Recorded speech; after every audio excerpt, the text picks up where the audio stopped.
Hello, everyone who's watching, and welcome to the 67th Sydney Film Festival Virtual Edition and Awards. And we have a Q&A with the directors of the wonderful, very emotional film, My Little Sister, which is playing in our Europe Voices of Women in Film program. And we have with us Stéphanie Chuat on our left of the screen, and Véronique, Reymond. Welcome, both of you. Thank you so much for taking the time to do this. Hi, thank you. Hi. Nice to meet you. Yeah. Nice to meet you. We would normally you'd be on your way to Sydney almost, and we'd have 5 or 6 wonderful days together with the entire group of directors from the Europe Voice of Women in Film program. So we're very sad that we can't do that this year and we can't have you in Sydney, but we're very happy to still be able to present your film to our audience, and we're very grateful to you for making the time. It's a wonderful film, My Little Sister, really tender and emotional film, a very delicate film that I enjoyed so very much. And I want to start with a question that I think is quite an incredible story, because Nina Hoss is one of my favorite actresses in the entire world. And I often think she's not in that many films, or at least I don't come across her in that many films. So I think she's very selective in what she chooses to do. And you two met her shopping in a boutique in Berlin. Yeah. So tell me about that. Yeah. We were dreaming of her when we began to write this story. She was in our minds, really, and she was a very inspiring figure. And we saw Barbara from Christian Petzold, and we loved that movie so much. And really, she was there, and we wanted to write this movie for her. But then you never know, and you know it's always very complicated sometimes with the agents, and you never know if the actress finally will read the script and you can tell the story. Yeah, we were in February 2015 in Berlin to write our project. We usually land up in cities when they are having their big festivals, but we are not there for the festival. We are there for writing, because we like sometimes to go in the same place together to think about our work. So we were here. It was still cold at that time. We were in one of the streets of Berlin, really cold, and then we saw a little boutique, and we thought, oh, let's have a look there. And we entered, and in the back, I saw this woman. She was like picking up necklaces while on the phone, and I said to Véronique, it's her. And she said, yes, it's her. And then I thought, okay, we have to talk to her, of course, because I'm the type. I'm like that when she's spontaneous. Yeah, I'm kind of and so we had to wait until she had chosen a necklace, and so we bought 5 things, to pretend we are customers. And then we told her, hi, we were really dressed winter, like big jackets, really not like I have a rendezvous. So like that, we are 2 Swiss filmmakers. We are writing a movie for you. Do you have time for a coffee? She was very surprised, very nice. And we gave her my phone number, and we thought, okay, let's hope she calls us back. We thought she will not. But 3 days later, she called us back, and she said, I have a time for a quick coffee this afternoon, and shall we meet? So we just had to pitch the movie in English and be ready. And we met her in the afternoon, and the quick coffee lasted for 3 years. No, hours. Hours. But yeah, now it's been 5 years we've known her, so it's a long coffee. Never-ending coffee. Yeah, never-ending coffee. And she said in the end, I want to do that. When do you want to shoot? And we were at the very beginning of the development, and we shot the movie 4 years later. So amazing meeting. And she's an amazing person as a human being. She's so clever, smart, funny, light. Really, it's like a sister. We really thought we met like a sister in art, really. That's an incredible story. It's really, don't mention the name of the boutique, because otherwise lots of filmmakers will be hanging out there trying to get Nina Hoss to be in their film. I want to ask you, both Nina Hoss and Lars Eidinger are very connected to the Berlin theatre scene. How did that influence the film, or did it influence the film in any way?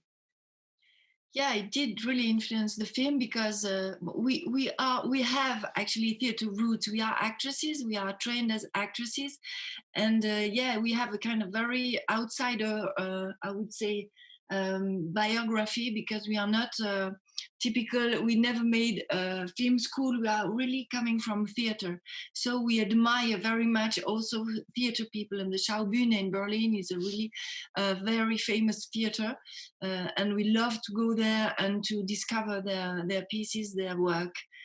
And while talking with Nina, we discovered that she was also a theater person that we didn't know before, and that she was resident at the Schaubühne in Berlin. And we knew Thomas Ostermeyer from the Schaubühne, the director of the Schaubühne, from before, from our theater, let's say theater career, and it all came very clear that we had somehow to also to put this theater milieu in this special movie, because it was all connected. And then we thought, yes, what would be great is really to give her a twin brother, and a twin brother coming from this theater milieu. And this came also because we knew Lars Heidinger, and we would love also to work with him. And she knew him also, right, because they made the theater school together when they were very young. And so she was very, very interested in working with him again. And he was also very interested in working with her. So that was a common desire to have them together on screen, which is rarely happening. I think maybe they made one movie together, and that's it. Oh, incredible. Now, I want to ask you two, and it's quite unusual, you two are friends from childhood for a very, very long time. And in a sense, you both realized your dreams in the arts together or jointly.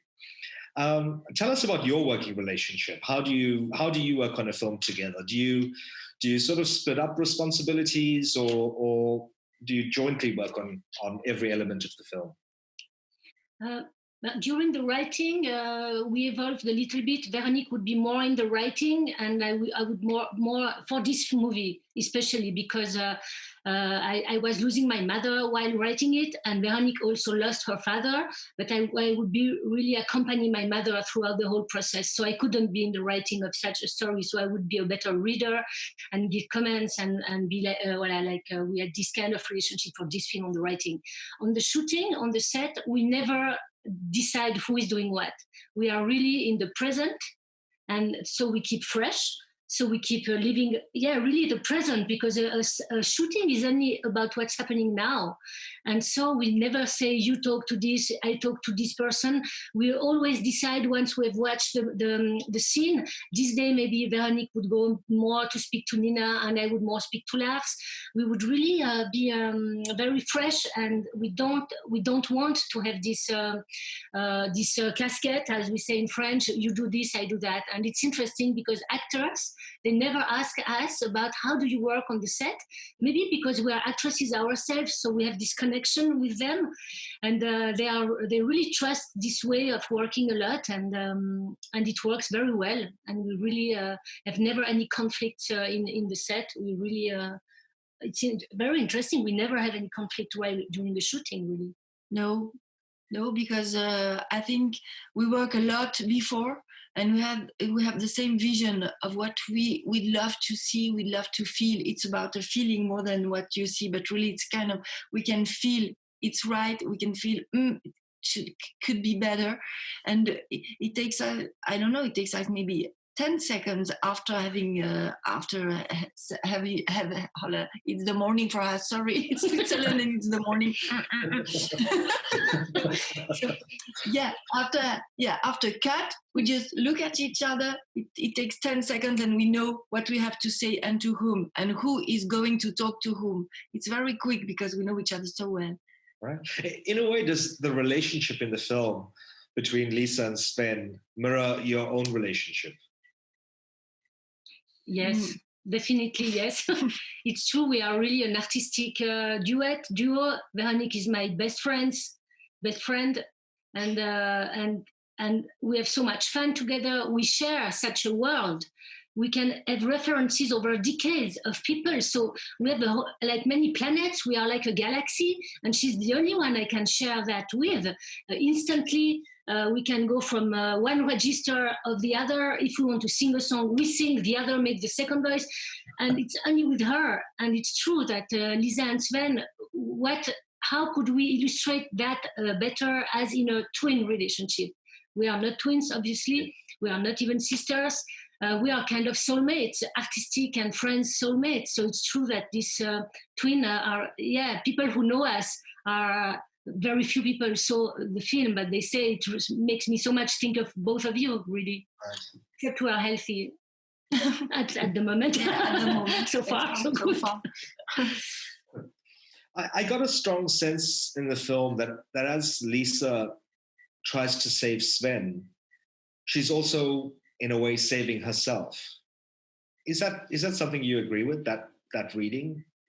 Yes, it's I could say it's really the background of the story. It's how you think you are saving someone, but in reality you are saving yourself. This is really something that is I would say le moteur of this character, the drive of Lisa's character. And it's very interesting because she's stuck in her life. She has a good life. She has a good husband. She has 2 children. They have a comfortable situation, and still she's not happy because she's deeply an artist, and this makes her feel so uncomfortable. And she knows that losing her brother is like losing her artistic roots, to her artistic inspiration, because as long as her brother is alive, she can dream through him. He's a famous actor. He's completely artist. He's fully an artist, and she can dream through him. But from the moment he might not be there anymore, she has to count only on herself. And if she is not fully what she'd love to be, she will really get unhappy and frustrated. And it's all about what you do with your frustrations also. Yeah. And speaking about the character of Sven, and you're both actresses, this idea of dying on stage, or possibly dying on stage, and that being quite a fitting ending for the life of an actor. Whereas, of course, the directors, this would be incredibly cruel. There's no way this can ever happen. But what are your thoughts on that? How did that come into the film? This idea, I mean, it's quite a strong idea that for an actor to feel truly alive, they have to be on stage, and to die on stage would be a part of that artistic expression almost. I don't know if you agree with that, but for me, I remember we did our first feature, The Little Bedroom, was starring Michel Bouquet. Michel Bouquet was 83 years when we shot the movie. He's now 90 and some, still alive. And he's a theater actor really before all. And he has this thing where he feels alive only when he's acting, only when he's on stage. And we had discussions with him during the shooting, and you could really feel he was alive only on stage, that nothing else existed but this moment where he's acting and saying some author's words. And I think this comes from this, that we really received directly from this amazing actor, amazing theater actor. He's a legend in France for that. And we received really this message from him. I want to die on stage. I feel alive only when I'm acting. I would say for me, yeah. That. And the other thing, we heard a kind of podcast from Patrice Chéreau. Patrice Chéreau is a very famous theater director. And filmmaker as well, of course. And filmmaker, absolutely. And he said through this postcard that was a radio show that comment dire, le jeu met la mort à distance. To being on stage puts death at distance, and it's really death away, keeps death away. And it's a beautiful image of what is the theater world. It's like an eternity world. It's something completely apart. When you are on stage, you are not in your life, but you are more alive than ever. It's something really strong. And we really wanted to transmit this through this specific character that Lars Eidinger really can unroll so well, because he's so much Sven somehow. He's so fully an actor. And we ourselves experience that as actresses, because we have made so many shows, and you can be sick, you can have a cold, you are really out of yourself, you get on stage, it's incredible. You really have, you pop up really, and also the audience give you so much energy, and then it's finished and you are back to your cold and to your fever. But we really experience that ourselves, actually. You can be a wreck, but you are alive on stage, really. Yeah. I think, the film, I think it's really an important film for these times. It's a film about illness, about the possibility of death, and about confronting that. But really, it's not a film that made me very sad. It kind of made me feel that art is to be celebrated and life is to be celebrated, and these relationships we have with people is something really to cherish and treasure. So I think that's something really incredible that you've achieved in the film and its impact on me. And I just wanted to say that I think you've done a beautiful job. Thank you. Thank you very much. Thank you very much. And that's all we have time for, I'm afraid. But it's really been our great pleasure to have you with us. Again, we're very sorry that we are not meeting in person in Sydney and not in the cinema, presenting the film in cinemas, but we hope very much that we'll have the opportunity in future to have you at the festival in person. And we wish you all the very best with My Little Sister, and hope it goes to many places and many cinemas all over the world. Thank you very much. Thank you so much. Bye. Bye. Thank you. Bye. Bye. Bye. Thank you.